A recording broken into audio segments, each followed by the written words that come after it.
Ayun, so good evening guys. Ngayon po ay Thursday, October 10, 2024 at matamlay pa rin yung market natin. So yung mga alaga natin ayaw umakyat. Yung mga nakikita ko na gumagalaw dito. Karamihan sa kanila is mga penny stocks kasama na si Annie Libaso. Siya yung pinaka maganda yung gain niya simula kahapon na galawan naman natin sa kanya. Ayan. So hindi maganda yung yung galaw ng market natin. Bakit kaya? So yung US market kagabi malakas ulit siya, di ba? So nag-close ng mga 0.7, 0.8 yung mga indices po nila. So pero ngayon medyo mapula yung start ulit ng US market. Pero ewan ko, ayaw sumabay ng ng Philippine markets natin. So merong iniinda si Philippine market siguro na hindi natin masyadong nababantayan. So meron ulit tayo net foreign sale, maliit lang naman. 73.41 million, so greater than 14 billion pa rin naman yung net foreign buy dito sa market natin. So nandiyan pa rin naman sila. Kaya lang, not so good yung pinapakita na galawan ng ating mga blue chips na stocks. So 7411.47 naman. So mukhang maghahanap tayo ng support malapit dito sa MA20 ng index. So nag-drop tayo negative 0.18%. Okay? So medyo hindi maganda yung yung galaw ng mga stocks natin. So MRC nangunguna pa rin dito sa listahan natin pero nag-pullback na siya. Ayan, nang trap na naman si MRC natin. Negative 6.86%. So nag-loss siya. And meron siyang 2.05 million net foreign sale dito sa market natin. Tapos si Ani, so ito yung paborito ng lahat sa ngayon. Ito yung panalo sa mga stocks natin is nag-up siya ng 8.33%. So the rest kasi mga mga penny stocks dito si Ani So meron siya 7.8 million na traded value. So nandito yung mga traders natin. Meron siyang 202,000 net foreign sale.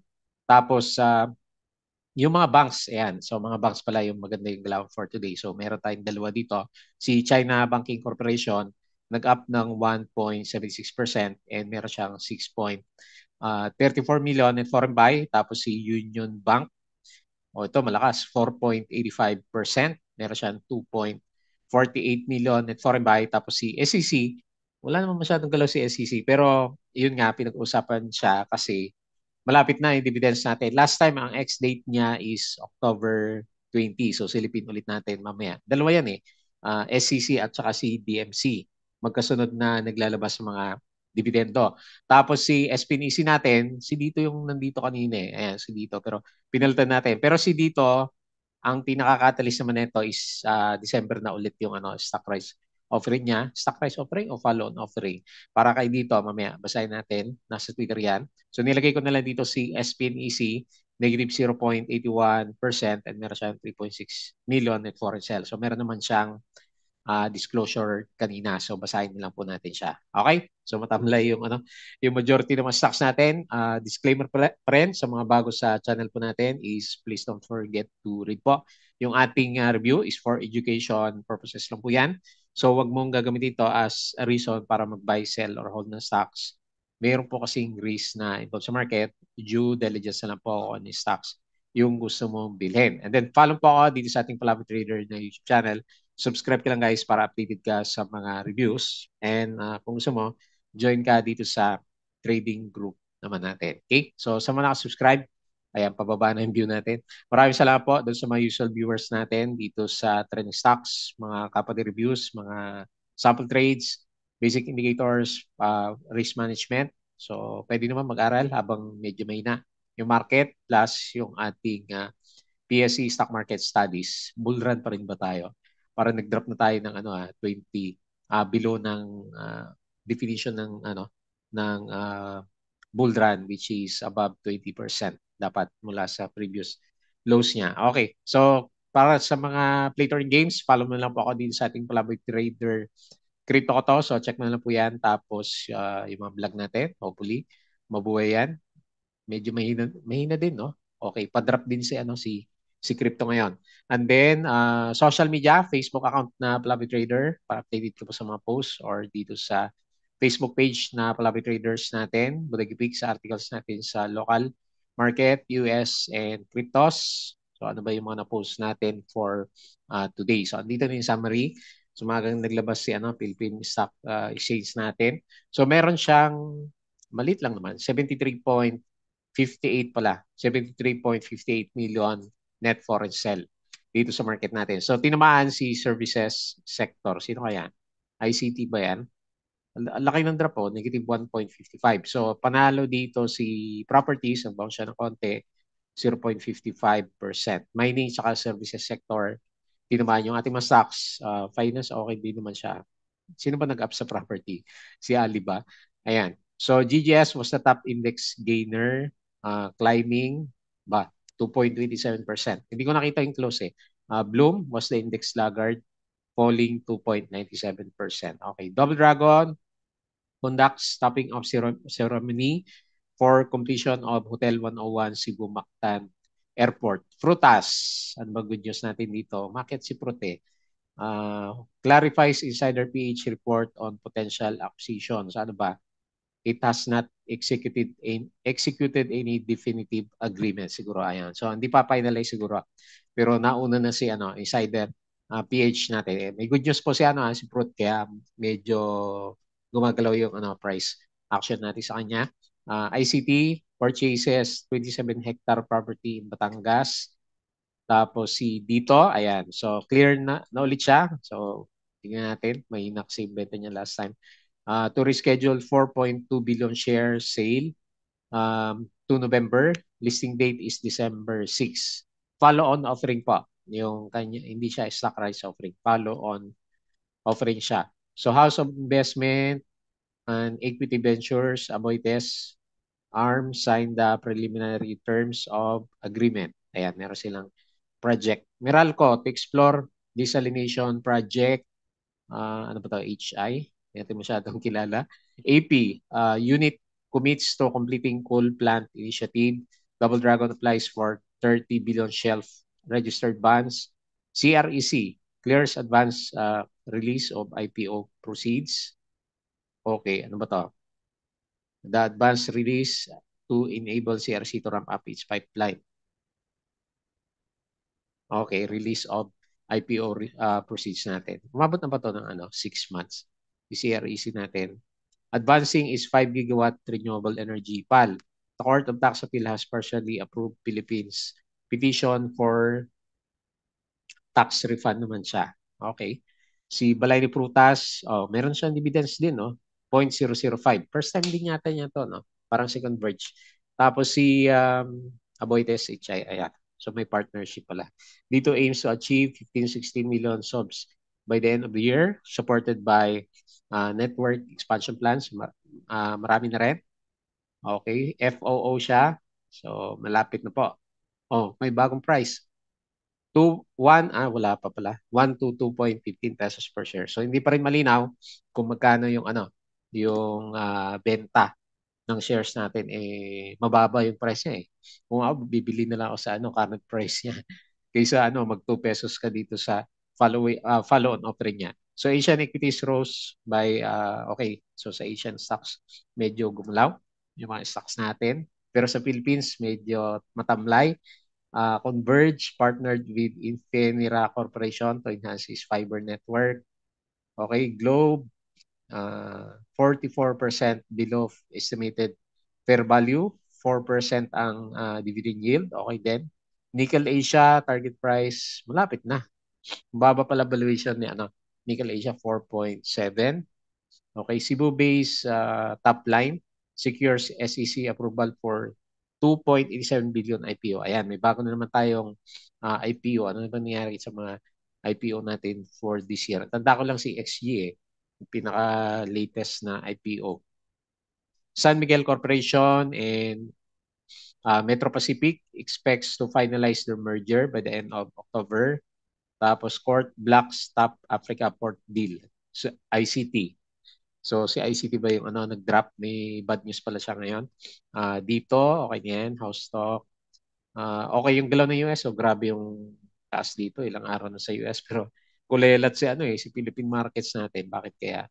IDC approves creation of 25 million share stock option plan. Meralco, drop siya ngayon. Partners with South Korea, Doosan Enerbility. Double Dragon, okay na yan. PSE, ayan.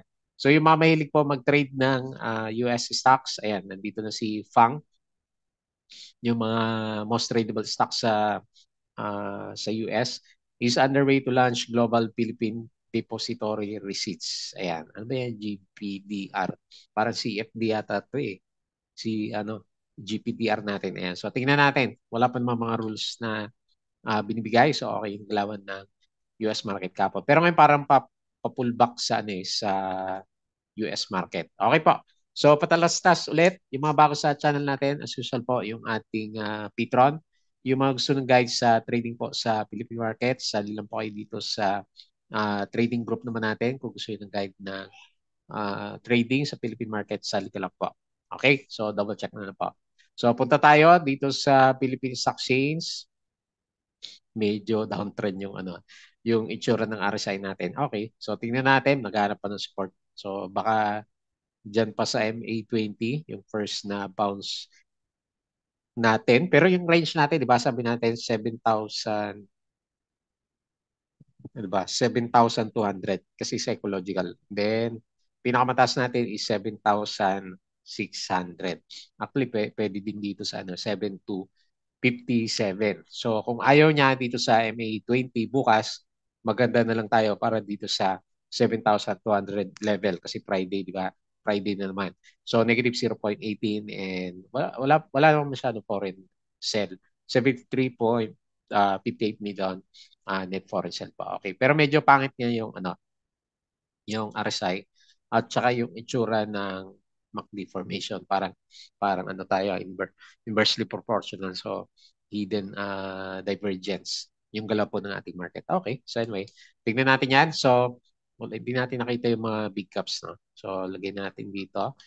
So, laglag yung maalaga natin, ICT. Ayan. So, nag-drop siya. 2.19%. Nakabawi siya ng konti. No? Si Bloom, 2.87. Laglag si Bloom natin. Uh, Manila Water, 2.87 drop. Wilcon, 1.95. Video, negative 0.63. Ayan. Hindi ayaw talagang pasakay ni Security Bank. Nag-up siya ng 4.29%.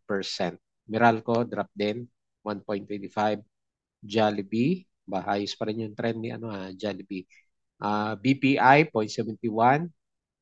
JT Cap, 0.56. So, green siya. SMPH. Sino kayo sa property yung 0.27 lang siya eh. GGS, ayan, bumawi. May net foreign buy siya. 2.27% up. Metrobank drop 1%. Dami laglag.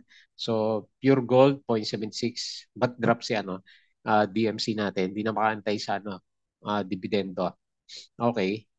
SMPH, okay. So, ito siguro sa properties. Ayan. So, tingin naman tayo sa mga winners. Pag titignan mo yung mga winners natin, karamihan sa kanila is mga penny stocks talaga. So, syempre, ito si, nangunguna si, Ani. Boy na boy yung volume niya, oh. Dami trade kay, kay Ani. So, on the way siya ulit dito. Mamaya, silipin natin. Sino pa? Yung may volume lang, OV. Ayan, binubuhay din to. Meron din siya, oh. Marami din ang accumulate last time, ha.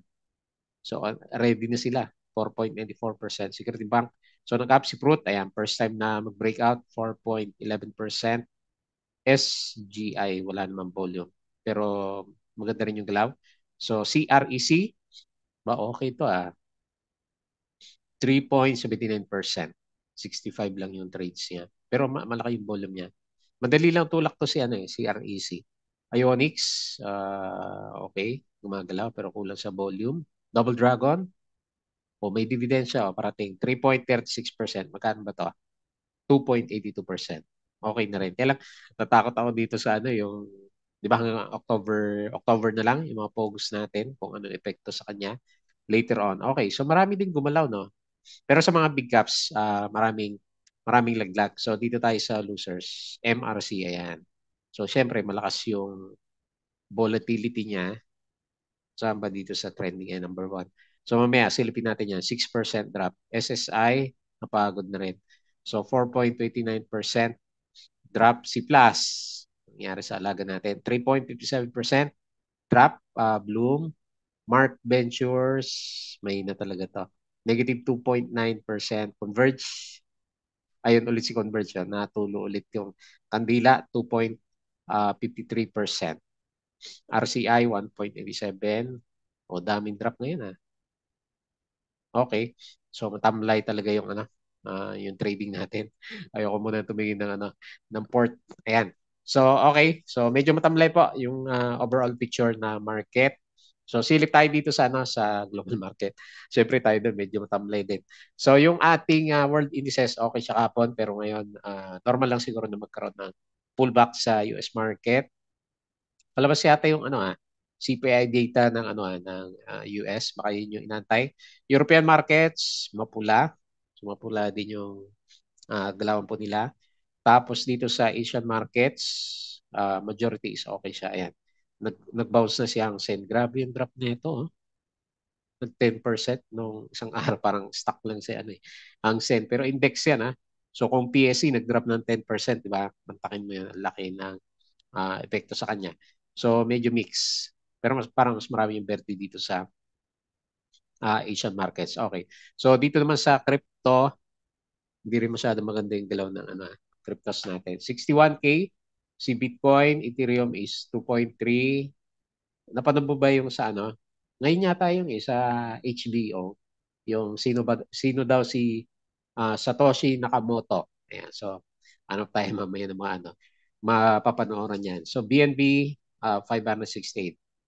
Wala namang epekto sa bagkus bumagsak yung mga cryptos natin. Ayan, so sisipon na tayo.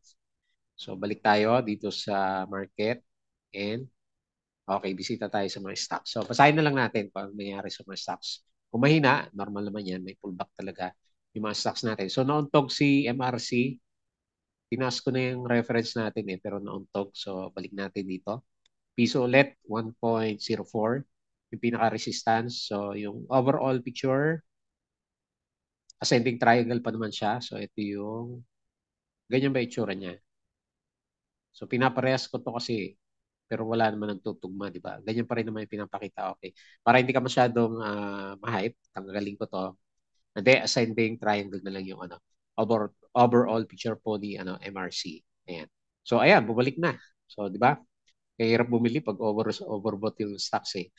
Pwede kang maipit sa taas. So 6.86%, 2.05 million net foreign sale. Ayan, yung isa, so ito siguro yon lumabas muna siya. Pero meron pa siyang bala na dalawa. So tingnan natin, baka naman bounce malapit dito sa MA9. Ayan. So bullish pa rin naman lahat ng indicators niya. Pullback lang talaga. Normal lang naman siguro ganito na kalalaki kasi 'di ba 10% naman yung mga galawan niya, di ba? So halos more than 20% na siya in just a few days na galawan lang. Okay. So good vibes pa rin naman kay MRC. Wag lang mabusan ulit bukas. So magre-retest tayo sa 0.9 siguro. Okay? Next, Ani. Ayan. So dito yung volume pero overbought na ba? Overbought. Okay. So double check mo na lang ulit. Mahilig na paano maipit itong mga penny stocks natin. Pero based dito sa galaw niya, pwede mong kasi nakabalik siya, nakabalik dito sa range. Ito yung range niya last time. Tama naman, 'di ba? Ito yung pinaka-range. Malaki talaga yung galawan dito kay Ani. Lalo na yan, 7 million yung yung volume niya. So, kailang watch out na lang sa mga resistance. Sabi ko nga kasi nga overbought na yung stocks. Pero buhay-buhay siya kasi nandiyan yung volume niya. So, RSI 77 po si Ani. Bullish na bullish yung lahat ng indicators ni Ani natin. So 8.33%. Wala tayong news 202K net foreign sell. Okay, next. Si China, mga banks. China Banking Corporation, CBC. Isa din to sa mga high flyers. Tagal Ilang buwan na to, September, October, halos isang buwan na.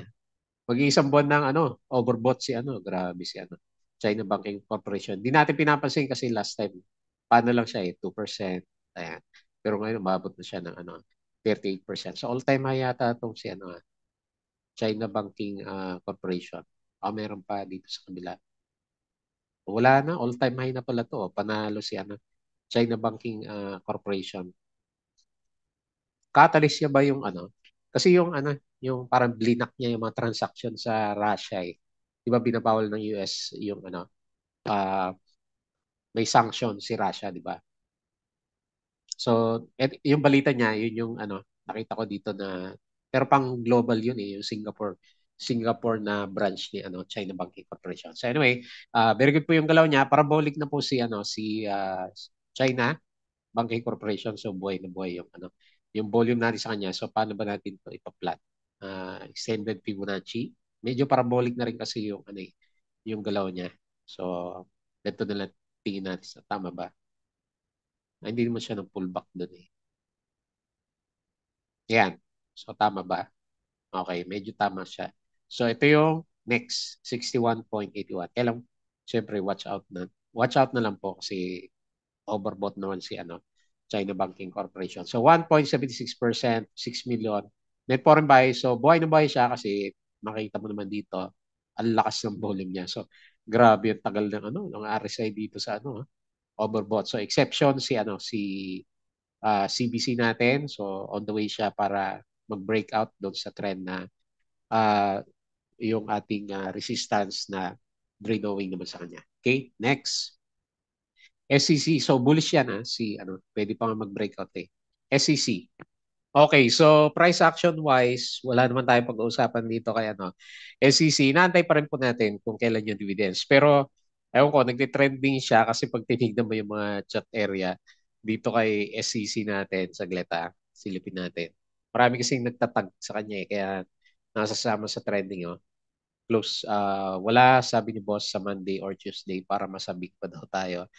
Okay, so marami nag-aantay kanina eh. Baka meron na to eh. Hindi lang sinasabi SEC at last finally. Pero wala naman. Okay, so marami nag-anticipate lang dito kay ano kay SEC para sa dividends pa natin. Hindi pa confirm, hindi naman confirm na laging 10%. So depende pa rin naman sa kanya kung meron siyang ibibigay na dividendo. Hindi naman nakataga sa bato na ano since last year, 'di ba? Namigay siya ng October is meron siya ulit. Pero since nasanay tayo na ilang taon na gano'n yung ginagawa niya, marami nag-anticipate na magbibigay siya ng dividendo. Pero pag ganyan na maingay, mukhang meron naman, 'di ba? Normally pag maingay yung stocks, meron siya. So, namili na last time yung mga executives natin na post ko din dito, nasabi ko din sa review natin last time. So negative 0.15%, 852K. So nag-aantay pa rin tayo ng ano ng news po sa dividendo. Tapos si Union Bank of the Philippines. Ayan. So mga bangko yung ano bida ngayon dito. Kasi ito yung mga exads na yung mga galaw eh. So itong si Union Bank panalo. Kasi last time nagkaroon siya ng ano ng price adjustment, 'di ba? Kasi namigay siya ng ilang percent ba to? 27% stock dividends. Ano pa tong adjustment niya? Meron pa siyang stock rights offering. Ang dami niyang binigay eh. Very generous tong si Union Bank. Ayan. So panalo yung mga nakabili na marami kasi nag-breakout na yung ano, yung candle natin sa kanya. Nag-overbought nga lang. Ayan. So basta overbought yung stocks, mapapansin mo ano no, nagbi-breakout na siya. So okay. May volume din siya. Makita mo, may volume din. So, breakout, may volume. Yan yung support natin, 40, 41. Rather, 40. Ang pinaka-resistance natin dito, no? Ayan, dito. 42.6. Pwede rin naman dito. So, ito yung meron siyang retest last time eh. Tapos may support dito last time. Okay, so malapit lang siya. Pero anyway, meron naman mas maganda yung trend niya. Siguro kung sa trend channel ka na lang titingin, mas maganda yung ano, yung itsura ng trend channel po ni ano, Union Bank. Ayan. So finally nag-breakout na. Congrats sa mga nag-accumulate kasi kahit pa paano is umakyat na rin siya ng 13% simula early September last month. Okay? 4.85%, 2.45 million net foreign buy. At kung ano man yung fair value niya, ang dami niyang binibigay last time. Ang dami niyang adjustment dito. 25%. Laging stocks yung ano, binibigay niya. Anyway, congrats po dun sa mga mahilig mag-ipon ng Union Bank shares. Ayan, finally, paakyat na po yung price action. And then lastly, si SPNEC. So, meron siya disclosure dito, binabasa ko kanina, pero parang hindi pa naman, ano eh, wala pa yung, ano eh. Actually, inaantay talaga natin na sa kanya, yung delayed na project niya. Ano na ba nangyari doon? Pero meron siya dito, ang disclosure naman niya, subscription to Terra, please be informed the board of director meeting, subscription of TSP, Terra Solar, ito yung mother company, shares in the amount of ilan ba to? 6 billion in assignment of receivable as partial payment. And then additional subscription to Terra Nueva in the amount of 2.9 billion. The board of directors that for the Terra Solar, the project site will be owned by TNI and TSP, and TNI will enter into a lease agreement covering the same. Ayan. So anyway, parang agreement nitong dalawa, itong si Terra Solar Philippines at saka si uh, Terra Nueva Incorporated natin. Ayan. So parang expansion, kumbaga. Kaya lang, inantay natin na balita na mas good news sa kanya is yung ano ba gagawin niya doon sa delayed na project niya. Kaya medyo nahirapan yung stocks natin na gumalaw. Pinag-usapan siya kasi last time, syempre, nag-upsurge yung price action naman niya. So, anyway, nasa sideways tayo ngayon, no? Pwede, nasa sideways. Ito yung channel niya last time din, no? Ayan. So, talagang ano siya, may resistance na malakas dito sa 1.38. Okay, so tingnan natin. For the coming few days, medyo nanghihina yung mahina pala yung RSI at saka hindi matuloy-tuloy yung breakout ng MACD formation natin. Okay? So, kailan pa niya ng good news. So, negative 0.81% and meron siya 3.6 million net foreign sell. Okay? So, yun na lang muna yung ating review sa market. Wala naman tayong makitang specific na reason. So, gumanda nga yung employment natin, di ba? Employment rate plus yung inflation maganda. Pero hirap na ngayong umakyat si Philippine Stock Exchange natin. Okay? Nag-aantay siya ng catalyst. So, yun lang muna. Friday po ulit bukas. Bago tayo mag-close, please don't forget to subscribe dito sa ating Palawan Trader na YouTube channel. Join ka sa group ko. Medyo nahirapan ka sa pag-monitor ng mga stocks. Crypto ko to. Follow mo na lang po ako dito. Facebook account, Facebook page. And Bodega Pig, or rather, yung ating Patreon channel sa mga gusto ng guide is sali lang po kayo dito sa Patreon natin. Okay, so yun lang. Maraming salamat. Kita po ulit tayo bukas.